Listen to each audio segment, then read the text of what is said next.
Hi everybody, it's Markee from Markee Thomas Yogi. I wanted to record a brief vlog, which I haven't done in a long time, and do leave me a comment or send me a message if you'd like me, if you are interested in my vlogs and you'd like me to start recording vlogs again. Definitely want to get back into that. But today I wanted to come on and just record a brief vlog to give people a little bit more information about my upcoming Yoga for Grief and Healing workshop. A few people have asked me to kind of provide some more specific details about what we'll be doing at the workshop. So I wanted to do that today. My first workshop is this Saturday from 6 to 8 p.m. It's at my home yoga studio, Third Eye Yoga Collective in Worcester. And then I'm having another workshop the following Saturday, which is April the 1st. That's going to be at Roots Natural Foods in Leominster. And I am super, super excited and honored, filled with gratitude and humility to be sharing this practice with you all. As I think many of you may know, this is my passion project. This is very close to my heart. I lost my eldest brother 8 years ago now, prematurely, to cancer. And the last 8 years for me has really been a long healing journey.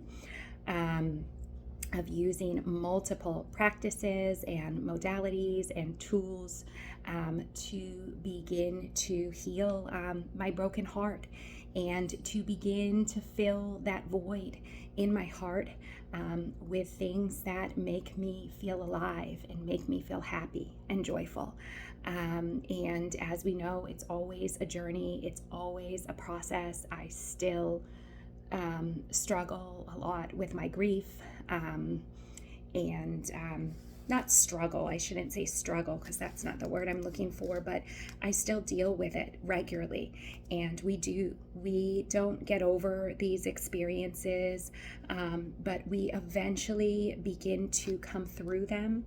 And the hope is that we can integrate these experiences into our identity as human beings here. And that is why I do this work. So I don't want to record a super long video because I know that people will stop listening. So I'm going to try to stop gabbing. I actually won't be doing a whole bunch of talking at the workshop. I will be leading some guided meditations and that sort of thing. But I really want people to be able to experience it in their own way. And if you tell people what they're going to feel or what they're expected to feel, sometimes that can cloud their own experience. And grief, just like any human experience, is very personal and it's very individualized. So I'm sharing a little bit of my experience, not to say that will be your experience or is your experience. We are going to have a 2-hour self-loving, restorative, yummy practice. You do not have to be a yogi. You do not even have to have done yoga before. We're not going to be doing any real flow. We will be doing about 30 minutes of guided postures. I actually plan to work us through 7 different postures for each of the 7 chakras in the body. So those are our energetic centers in the body. And those will be postures that anyone of any ability can do. I will also be adding modifications and adaptations for those who need a little extra assistance with any of those. So we're going to start with about 5 minutes, just introduction, do a little bit of clearing, breathing together, and then we'll do about a 15-minute grounding practice, grounding, centering, and intention setting. Then we'll have about, as I mentioned, 30 minutes of traditional yoga postures. We will be working on 7 specific shapes to address those 7 chakras in the body.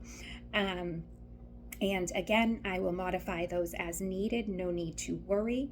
Then we will be going into about a 20-minute restorative practice in which we'll be using all our props, our bolsters, our blankets, our blocks to get ourselves very comfortable, to settle into postures for longer periods of time so that we can release some stagnant energy in the body.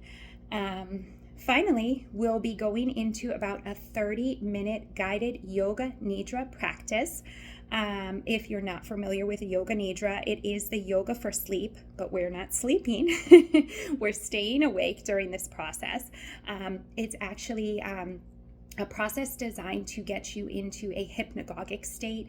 It is said that the rest found in Yoga Nidra is 10 times more restful than the rest you're getting in your deep sleep, actually. So it's a guided process in which we do a body scan, awareness of the body, and then we get a little bit deeper to begin to explore some of our own belief systems. And again, using this practice specifically to work on healing and coming back home to that place of self-love, self-containment, connection with divinity, connection with all living, everything around us. So that's kind of our Yoga Nidra. I know it sounds large, it sounds vast, and it is. And then we'll do a 15-minute Shavasana, which is our final resting pose, a quiet time in order to kind of integrate the practice and process the practice. I may be doing some mantra during that time. I may be playing my crystal singing bowls. I'm not sure yet specifically where we're going to go with that. But it really is a practice designed to meet you wherever you are at. I realize that we're all at different stages of grief, and it doesn't matter if your person left this physical realm 6 months ago or your person left this physical realm 20 years ago. Because what we know about grief is that the stages are not linear, and we're constantly vacillating and revisiting prior stages. So wherever you are at, this is designed to meet you there. We're going to be doing some heart space meditation, really focusing on the heart chakra. That's pretty much all I can say at this point. I don't want to give any spoilers. If you have specific questions, please send me a message, DM me on Instagram, or reach out directly via my email, and I can respond to those specific questions. I am the one at Third Eye this Saturday is also being offered virtual. If you're more comfortable doing that in the presence of your own home, that is absolutely an option for you. I will recommend, again, wearing very comfortable clothing, wearing layers if you get too hot, too cold, etc. Bringing warm socks if your feet get cold, bringing an eye mask, maybe a journal, maybe some special stones if you're into crystals, as you know I am. Maybe a totem from your loved one. I have several totems. They're things that my brother had given me, and I also have things that I've picked up along my healing journey that remind me of him or signify his presence in my life. So I have many totems, but maybe you'd like to bring a totem to your loved one, to this practice. And that is about it, guys. So I'm going to wrap up here. I hope this provided some more specific information. The only last thing I want to say, as I mentioned, you don't have to have done yoga before, you don't have to be a yogi, or any of those things, but do know that the practice of yoga, if you're unfamiliar or if you are new to the field, is an energetic practice, and it is a spiritual practice. So throughout this workshop, I will be using the language of the God of your own understanding. because we do recognize as yogis that we are divine beings. We all have that divine seed planted in us. And that's why we are never separate from the rest of divinity. We are always connected through the seed and through the spark. But at times we lose sight of that, given our experiences, given our lives, given all of the stimulation, right? So this will be a spiritual practice. I will be, mentioning the God of your own understanding. I will be using some Sanskrit terms and some mantra, so that that as long as you're comfortable with those things, I absolutely welcome you to join and share this energy and share this practice with me.